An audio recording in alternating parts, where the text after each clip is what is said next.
She banged on my door like she owned the place. "You owe the HOA $30,000. She snapped, waving a bright pink notice in my face. I blinked at her, stunned. "Lady, I don't even live in your neighborhood." That didn't stop her. Karen, president of the Evergreen Trails HOA, smirked, like she'd caught a criminal. "This entire mountain is under HOA jurisdiction now. Your cabin violates our appearance guidelines. Pay up or we'll escalate." I should have laughed. I bought this old hunting cabin 6 months ago. Off-grid, fully legal, way outside the Evergreen Trails subdivision. My realtor even double-checked, no HOA. But Karen had different plans. Turns out, she'd pushed some shady vote through in her HOA to expand their territory, and now she thought she could fine anyone within 5 miles. Insane, right? "You have until Friday," she sneered, "or we file for a lien on your property." That's when I knew. This wasn't just some power trip. This woman had done this before. Probably scared off other landowners who couldn't afford lawyers. Too bad for her. I was a lawyer. Retired now, but I still kept my license active. And I wasn't about to let some backyard dictator steal my property rights. She didn't know who she was messing with. And I was just getting started. 2 days later, I drove into town and found a surprise waiting for me. A bright yellow sticker slapped across my cabin's window. "Unsafe dwelling. Entry prohibited by order of HOA." I just stood there staring at it. There were tire marks in the dirt. Someone had driven up while I was gone. And I already knew who. I pulled out my phone and checked the trail cam hidden in a tree by the driveway. Sure enough, there she was, Karen, in her giant white SUV, marching up with 2 guys in orange vests. She pointed at the cabin like a general giving orders. "Put it right there," she barked on the recording. Let him try to fight this. I forwarded the footage to my email. Then I pulled the sticker off and walked straight inside. 10 minutes later, a sheriff's cruiser pulled up. "You the owner here?" the deputy asked, stepping out. "Yeah, problem?" I kept my tone calm. He looked a little uncomfortable. "Got a call from the Evergreen Trails HOA. Said someone broke into this property." I raised an eyebrow. "That someone is me, and I've got the deed right here." I pulled the original paperwork from the file in my bag and handed it over. "Also, I have footage of trespassing and property tampering if you're interested." He looked through the documents, then gave a low whistle. "This cabin isn't even in their jurisdiction." "Exactly." The deputy tipped his hat. "Mind if I forward this to the DA?" "Go ahead," I said. "But that's not all. Wait till you hear what she tried next." He narrowed his eyes. "What did she do?" I smiled. "She tried to file a lien on county land, and I've got the rejection letter." That's when his whole posture changed. "You're telling me this lady tried to put a financial claim on property the HOA doesn't even govern?" "She sure did." "Then she's in big trouble." And right then, we both heard tires crunching on gravel again. Karen was back. And this time, she brought backup.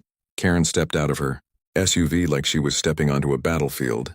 Sunglasses on, lips tight, clipboard in hand. Behind her were 2 men, both in fake uniforms with little badges that said, "Community Enforcement Unit." The deputy's hand went straight to his belt. "Ma'am, who are these gentlemen?" Karen didn't even blink. "They're with HOA enforcement. We're here to secure the area." The deputy stared at her like she'd lost her mind. "You don't have authority out here. This isn't part of your HOA." Karen scoffed. "It is now." The board voted. "We extended our boundaries last month. This cabin violates our aesthetic standards. It's a fire hazard. And it lowers property values." I couldn't help but laugh. "You can't redraw land boundaries like it's monopoly. That's not how zoning works." One of her enforcers stepped forward. "Sir, we're going to have to ask you to vacate the premises until further notice." The deputy turned to him, dead serious. "Take one more step and I'll charge you with impersonating law enforcement." The guy froze. Karen's mouth dropped open. "They're not impersonating, they're contractors." The deputy pulled out his radio. "Dispatch, I need confirmation on a Karen.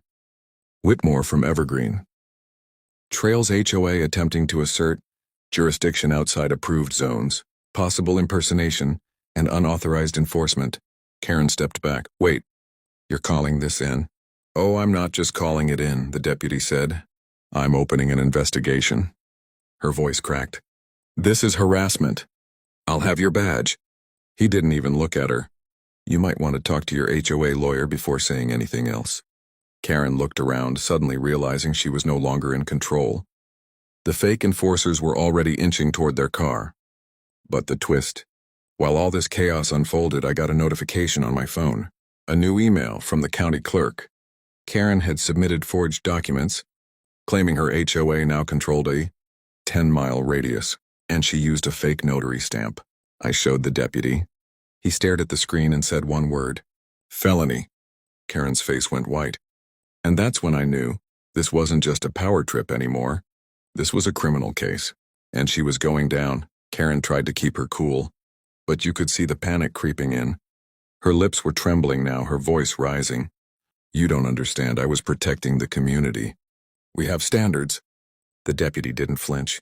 And you crossed every legal line doing it. She turned to me, pointing a finger like it was a weapon. You think you've won? You think they'll believe you over me? I stepped forward slowly. Oh, I don't think, I know.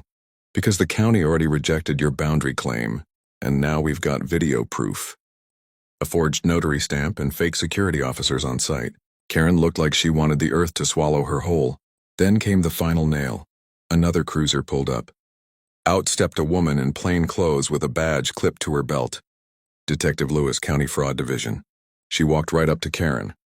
You filed a document using a falsified notary seal. That's a criminal offense.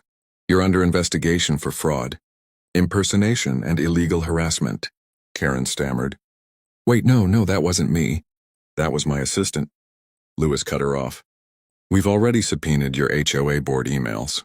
You signed off on every move. The color drained from Karen's face. Meanwhile, I stood there silent, arms crossed, letting the moment settle in. Lewis turned to me. Would you be willing to provide a statement?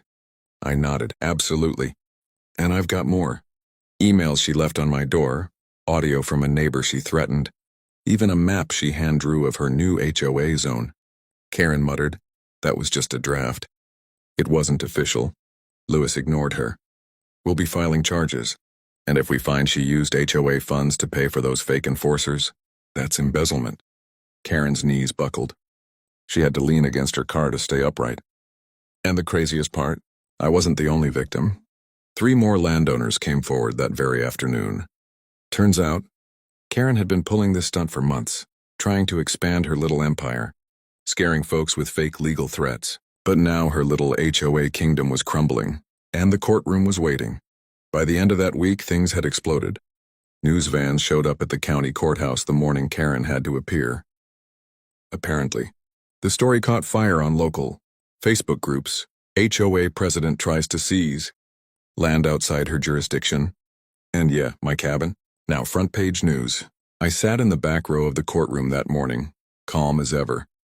Karen, on the other hand, looked like a ghost in a pantsuit. Her lawyer whispered frantically while the judge flipped through the evidence packet. Emails, surveillance footage, fake enforcement IDs, the forged notary stamp. It was all there. The judge looked up.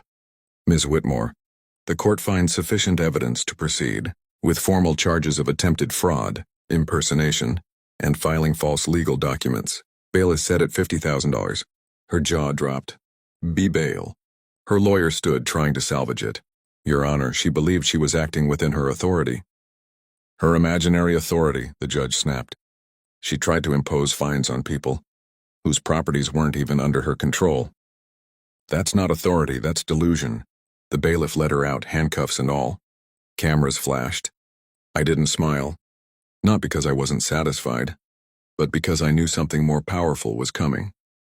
Later that day, the county planning office issued a public statement. All Evergreen Trails HOA boundary expansions are now frozen and under investigation.